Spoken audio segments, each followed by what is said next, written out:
আমাদের কতটা যোজনা আছে। এর আগে যে মুখ্যমন্ত্রী ছিল কেন্দ্রের কোনো যোজনা লোককে লাভান্বিত করতে দেয়নি।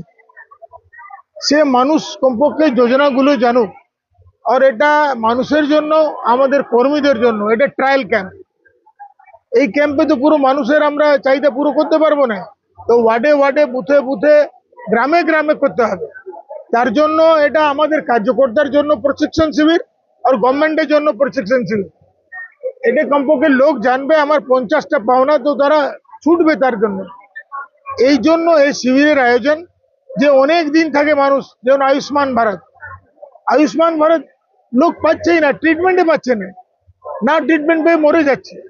সেই জন্য এমন অত বড় বড় যোজনা আছে যাতে মানুষ, স্কুল স্টুডেন্ট থেকে আরম্ভ করে কলেজ স্টুডেন্ট, ছাত্র ছাত্রী, প্রেগনেন্ট মেয়ে কে 15,000 টাকা দেওয়া হবে। সমস্ত যত জিনিস আছে সব গুছিয়ে এতে রাখা হয়েছে, যে একটা একটা ধাপে ধাপে সব মানুষ দেখতে পারে কি কি যোজনা আছে। মানে 3 দিনে এই কর্মসূচি শেষ হবে না, এরপর আপনারা আরো গ্রামে গ্রামে বা ওয়ার্ডে ওয়ার্ডে করবেন। তখন আমরা কর্মীগুলো নামবো ওয়ার্ডে ওয়ার্ডে। এই 3 দিনে তো 3টা বড়তে হবে নাই। বহু মানুষ 1 লক্ষ 1.5 লক্ষ মানুষ, একটা বড়তে 1 লক্ষের বেশি আছে।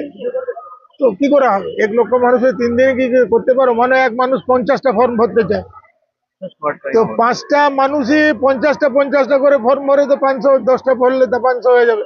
শিবির তো ঘুরে দেখলেন, ব্যবস্থা কিরকম দেখলেন? দেখুন, এটা এক্সপেক্টেড নয় তো।